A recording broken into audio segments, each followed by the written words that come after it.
You are listening to the Icehouse podcast, hosting conversations with gritty Kiwi business owners and leaders and industry-leading minds. Kia ora everybody, welcome to this week's episode of the Icehouse podcast. My name is Bryar. I love having these conversations with Icehouse alumni and team all about their leadership and business journeys. And I wanted to mention, if it's something you're interested in, let me know. I would love the opportunity to sit down with you to record an episode about your business journey, the highs, the lows, what the future looks like, to share and raise the profile of your business as well. So if it's something you're interested in, please feel free to reach out and let me know. Hey, this week's episode is with Amy Penwarden. She is the supply chain manager at Shot Darts. They are based in Karikari. And they are an incredible business. In fact, I learned through this recording that they are the only manufacturers of darts in New Zealand. I think the key in this conversation is the discussion around confidence and how the leadership development program that she recently went on, she was on number 51, gave her an opportunity to step outside of her comfort zone and really own leadership within the business. She's been in the company for 10 years, but really cool to see that this leadership program has supported her in her growth as a leader and how she's inspired to continue that into the next years working for the company. So let's jump into the recording with Amy now. Well, we like to start with this very open question. So Amy, answer however you want. Tell us a little bit about yourself, Amy. What are you passionate about?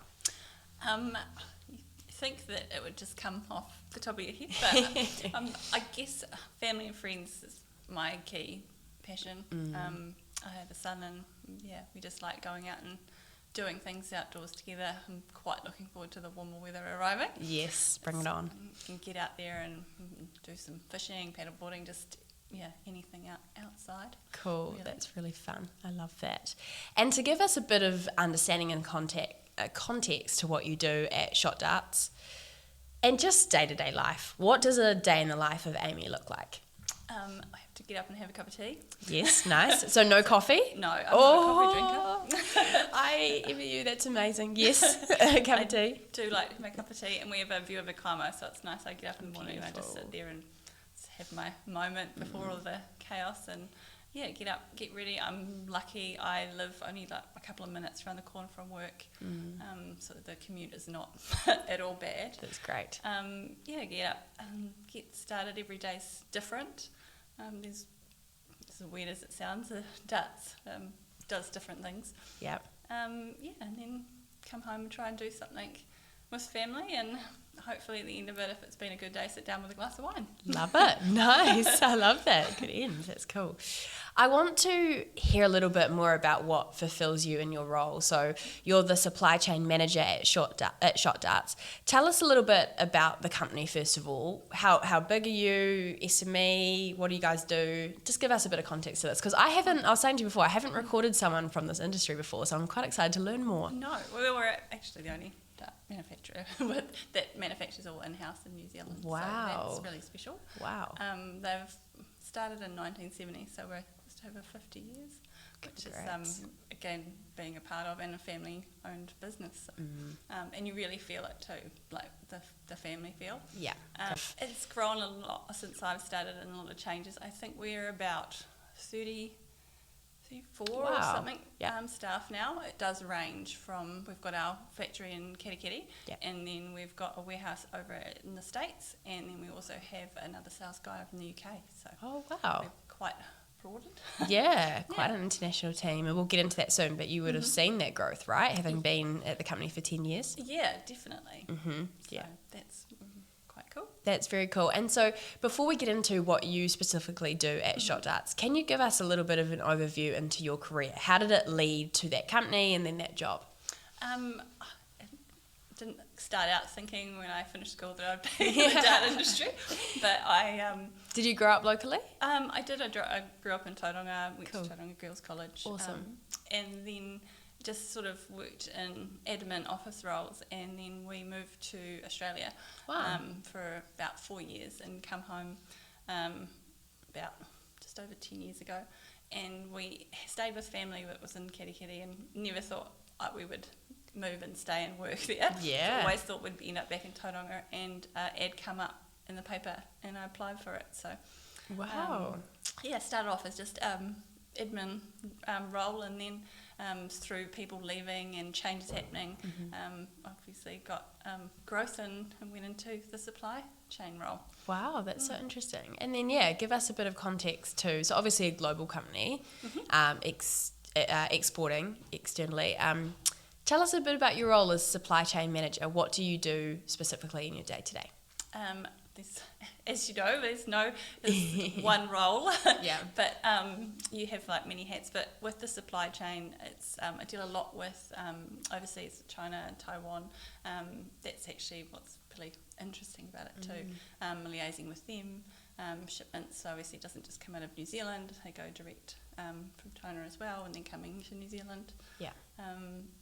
And yeah, it's a lot of different things. I'm getting more into it. I'm probably last couple of years have really gone into the supply chain targeted area, and just like learning best way to get reports and how best to do my role. Yeah. Is a lot of it relationship with people overseas, or is it more the A to B logistics of getting the product? I think relationship is key, because they won't put you in any priority if you don't have that relationship. Wow. So, I'm lucky that Peter, set a lot of those relationships up. So we're coming in and sort of just continuing that with them. Yeah. And it's always interesting, all different cultures and bits and pieces as well, and learning. It's quite interesting. Yeah, that's great. Yeah, that's very interesting. I want to touch on something you said before. You mentioned family business, and that you just notice it. You can just tell. What is it about the business that you're like, yeah, I can just tell we're part of a family business? The understanding of something comes up, when younger children or something, it's, they're very understanding in that way. Great. And also just being able to get up off your desk, go around to the next office and talk to the owner. Yeah. And there's sort of no disconnect there. If you've got a problem, you go around and talk to them, and they sits down and come and have coffee. Yeah. Just that really welcoming feel. Yeah, that's great. So there's direct access to, answering of questions or problem solving, or even just personal connection, right? Yeah, you've got your supervisors and managers that you go to maybe for your day-to-day questions. But if he's there and he gets out and goes and sees everyone every morning, so that he's in the office. So yeah, that's really cool to hear. I love that. We talked about it a bit before, but so you're 10 years in the same company and in the industry, how has it evolved over those 10 years? Is it growing? Yeah, what does it look like? It's funny because darts itself, I wouldn't say it's growing. It's always been massive. Yeah, it has. We haven't seen it in New Zealand. It's only now that it's quite well televised with Sky and bits and pieces that people sort of hear about it more. Yeah. But it's always been quite big over in the States and the UK. I found our changes, we're getting right into like the personalisation of the dart. Every dart we make now has its own story. Wow. We design everything in-house, the packaging, the barrel, the colour, how it all comes together, and a real, target on what the player wants. Finding from all levels, just getting that right dart in their hand that makes them feel good and play their best game. Yeah, that's so interesting. Do you know about the story, like why darts for the owner? Do you know why that all came about? It started out with Peter's dad. Bought a company, a paperboard company in Kenny, and then evolved that into making dartboards and bits and pieces. And just as the industry's changed, I guess, and materials and stuff, they really targeted, that niche high-end tungsten darts.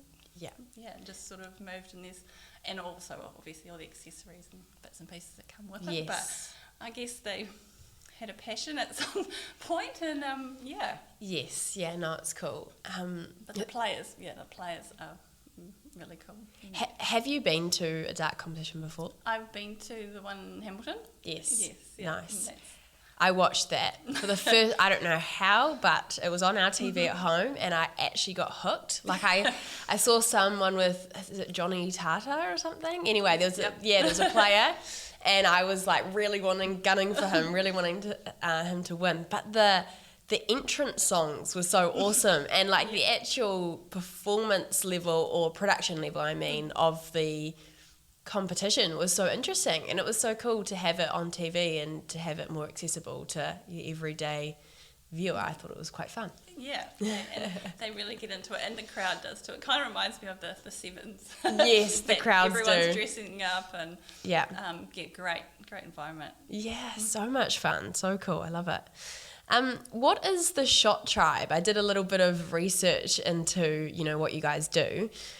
What is the Shot Tribe? Let's start there. We pretty much say Shot Tribe, our family, everyone who loves darts and is into darts, just all coming together and being sort of one big happy tribe. Cool. Yeah, so enjoying it's community. Yeah, it's building community around it. I love that.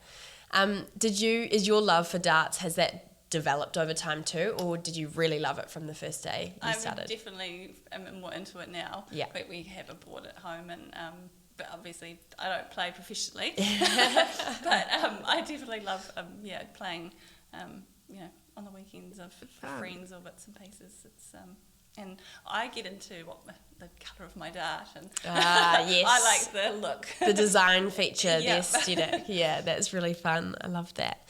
I want to chat a little bit about that community behind Shot Tribe. How does the business go about working with these world and local champions? Do you have people that go, okay, I want to be part of, like, is it sponsored? Is it quite organic? Yeah, walk me through that. Really, it's just boots on the ground. Our sales guys getting out there, going to tournaments, having us there. They do a lot of it, and with our sales guy in the UK and with the warehouse in the States, and our sales guys here do a lot of travelling as well. Just making sure we're there and around and there to support the players we have, and so that presence, right, is so important to build community. Totally agree. Any tips for aspiring dart players? I don't think I'm seasoned enough to give many tips other than practice makes perfect, and you can only be as good as your equipment, so getting the right dart for you, and that's practice. What does the perfect, good advice by the way, what does the perfect dart look like for you, like if you're into your aesthetics? It depends. You've got to get out there, you've got to touch it, you've got to feel it. There's centre weight, there's front weight, there's back weight, there's fat ones, there's skinny ones. Wow. The grip might be more on towards front, might be more towards back, so how you throw, it's just working that out. And wow, I'm learning lots. This is a whole new thing. This is good. Yeah. Cool, I like that. Okay, but back to business, back to your experience in your career. What advice would you give, younger Amy at the start of your career journey? What would you tell her? Look at everything as an opportunity. Because when you're young, if something doesn't go how you think it's going to go, it feels like I'm never going anywhere, I'm not doing anything, but just change is not a bad thing, and just take it all as it comes and make the most of it. Yeah, totally. Like you said, right? You never thought you'd be working in the dart industry. No, absolutely not. Yeah, and now you're a supply chain manager. You're looking after those relationships, very invested into the company. It's very cool to hear. Great advice. Supply chain's quite an interesting one. What do you enjoy most about the supply chain role, and what advice would you give to an SME business that's needing to invest into their processes in that space? I enjoy the relationships, the variety. I'm also quite like numbers and things, so on report side, it's you like very that. satisfying in that way. Yeah. Meeting them and the changes, different companies you're working with, and so that's really I enjoy that. Good advice, getting linking up with those key partners, like having our freight forwarder is just wonderful, getting those good relationships, and I guess getting the right software for your company, and working out what's obviously is affordable for you, but what works, because there's so many different kinds out there. Has that evolved over time as well, the software? Definitely. So I've seen it in our business, programs we used to use to what we're using now, and makes life a lot easier. Yeah, and a lot more efficient business, right? Yeah. The numbers you're getting is true and factual, not guesstimates. So. Yes, that's so important. Awesome, love to hear that. Want to chat a little bit about your Icehouse experience. How did you first hear of the Icehouse? You're an alumni now, which is great to have you part of our community. How did you first hear about it? We Shot Darts put many of our employees through it prior to myself, and was it operations manager went the year before, and then they come to me and offered it for me to have a go, to see if I wanted to enjoy the experience. So. And did you have any hesitations when they were like, "Hey, we want you to go on this leadership program"? Did you? Yeah. What were they? I was worried it was going to be a lot of no, you're not owners because it wasn't an owner program, but a lot of supervisors quite high up, and I wasn't going to quite fit. I didn't know the level as such. Yeah. Talking to Connor, who did it the year before, he was really great at explaining. It's not that bad. Yeah. And it wasn't. It really wasn't. It was great. Oh, cool. How did you find it? I found it good. The broad topics. I felt before I went, I didn't understand fully like the business as a whole, sales and marketing, but just being able to have this wide view of all the different parts. Yes. And just coming across as a better understanding. And after it, I just come out with more confidence that you've got this. Yeah, you've got this. Yeah, totally. But there's always learning to be done and growth, but Yeah, that's so interesting. So many people say they it's like the first day of school walking in, and it's just meeting like all those people. Yes, meeting all of the people in your cohort, not knowing where you sort of stand, but how cool that so quickly you become, quite close as a cohort, and that stuff sort of fades away, right? It does. Yeah. I've met with four ladies in our group, and the next time we were meeting up for a coffee before our next session, and we've got each other's numbers, and it was great relationships. Yeah, that's great to hear. And then also, you mentioned right at the start, working for an SME, you've got your role, but as most listeners would know, you've got other things outside of that you're trying to. Absolutely. Right? Mm-hmm. So how cool, from what I'm hearing, that you sort of got insight into different departments and where they sit in the business, and probably how you can support better in those areas too. Absolutely, and working with them and understanding when they come and talk to you about something, what they mean and where they're going. Yeah. There was a couple of sessions there that I thought, I don't know how this is going to actually relate for me in my role, and then they become actually really interesting, and I learned quite a bit from them. So it was a really enjoyable experience. There was a lot. You come away very exhausted, full of knowledge, and it just took a bit to sit down and just process, but it's I still refer back to it now, so that's great. So cool to hear. I love that.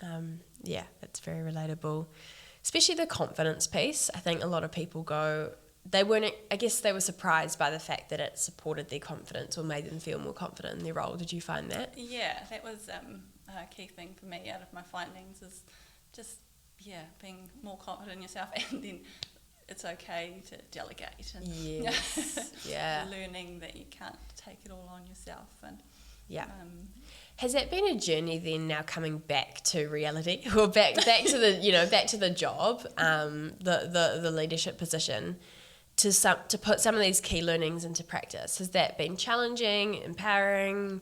Have you managed to do it yet? Is it still on the to-do list? A few things I came back with, and again, back to the confidence thing. Now, if I'm thinking about doing something, or wondering about something, I've got the confidence to go and be like, hey, I think we should do this. Great. And go have a chat with someone else that might be able to give me somewhere else to go with it, or might think the same lines as me. But yeah, just being confident enough to have the conversations. It's quite a huge thing, you're saying, like the ability now to stand up for yourself and to go, you know, hey, I really back this idea, or I think we should go in this direction.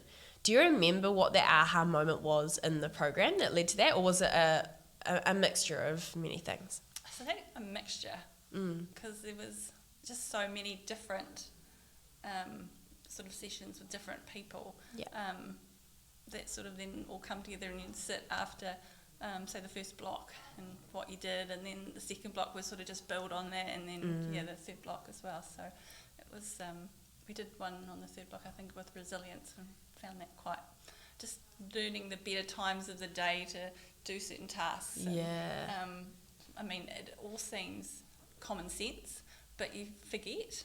So it was great just to come back and really cement it in your brain. Totally. And did any of that learning translate into your personal build, you know, of like managing life or giving yourself a bit of balance, I guess? Yeah, just trying to stay motivated and keep growing, and it's so easy just to get up, go to work, go home, and finding that, right, no, today we're gonna get out and we're gonna go for that walk, or I'm gonna put myself out of my comfort zone today and I'm gonna do this, and then afterwards the feeling, you know, you just feel so much more better and empowered, so you can then hopefully go on and do something better the next day as well. Yeah, I love it. So that 1% better each day sort of thing. And also go you for jumping on a podcast as well. That's not an everyday thing for someone. No, I would have said no prior to LDP. That wouldn't have been an option. Wow. So you're like, no, actually I'm going to do something out of my comfort zone and be on the podcast. Absolutely. Yeah. What have you got to lose? Yeah, very cool. I love that. Do you have any, you know, we've been chatting about a lot around the takeaways from the program. Do you have any personal or professional goals that you're sort of looking to achieve in the future? I guess just growth and doing better. You can always, you know, improve, and with all the systems and all the changes that happen regularly, obviously, so we've been through it, working from home and then coming back to the office. Totally. Getting better. The growth, I like that. Striving for growth, it's good. Never too old to learn something new. Yeah, that's cool. Do you have a team under you, Amy, or do you work, you know, like collaboratively across the board? I work collaboratively. I don't have any staff under me, but work closely with our accounts member in the office there, and I also work next to the sales team. So obviously with shipments going out and bits and pieces, we have those communication. But of course, yeah. Awesome. Yeah, no, it's so cool. And within the industry, what does the future look like for shot darts within the industry? Obviously, like that's huge, being the only manufacturer in New Zealand. What does the future look like for you guys? I think it's exciting. It sounds exciting. Our design team are just awesome with what they come up with for our themes and ranges going forward, and it's always interesting because I get it piece by piece, and I love understanding and sitting down and hearing where it all sort of comes from. It's not just like, I've got to just buy this piece of equipment. It's like, why am I buying it? What's this for? You know, meaning behind it, and they're always, you know, happy to chat about, you know, their ideas and things as well. So it's very cool. The future is bright. I like it. Yeah, it's always ever changing. Yeah, totally. You say that the products are very based behind the storytelling element of what do you mean by that? What are some of the stories that come up in that space? Like themes. I think the first one, not sure if I'm correct, was when we moved over to you know, design, and was our warrior dart, and being able to put the designs on the barrel, and just more New Zealand story to it. There's obviously other ones. We've had a Viking range, and all those sorts of different ones, but it's quite interesting. Yeah, and cool to represent New Zealand, right, as well. Absolutely. Like globally, if these products are going overseas, which they are. We often hear updates from the marketing team. People collect them. Wow. So they buy them, and some of them haven't even taken them out of the box. They have them as, you know. Like little, I know what you mean. Like, they collect something from each proud. range that comes out. It's wow. It's quite interesting. That's so cool to hear. You've got some very loyal fans across the world. Yeah. So again, just great to hear what the players think, and that's what your audience is. If they're happy with your product, then totally. It's good. Yeah. Oh, wow. That's so cool to hear about a little bit more about the industry and the fact that, it's always been such a popular sport in New Zealand behind the scenes, you know, I've got memories of going along to the Whangmata club, you know, and with my grandpa throwing some darts around, or in people's, you know, garages. But to start to see it now evolve into, you know, being on TV, being some incredible, you know, events and competitions that are around globally, but also locally here now in New Zealand. It's cool to see where the industry is going. So I'm sure you're excited to be part of that. Absolutely. Yeah. So you often shock people when you say, "Oh, what do you do?" We make darts. Yeah. But How does that work? It's very cool. I'm proud to be able to be a part of it. Yeah, very cool, Amy. Well, thank you so much for sharing your passion for the industry and what you do within the small, medium-sized business, you know, the family business that a lot of our listeners are part of themselves. So I appreciate you sharing your leadership journey and getting out of your comfort zone and being on the podcast. So thank you. Thank you for inviting me. No worries.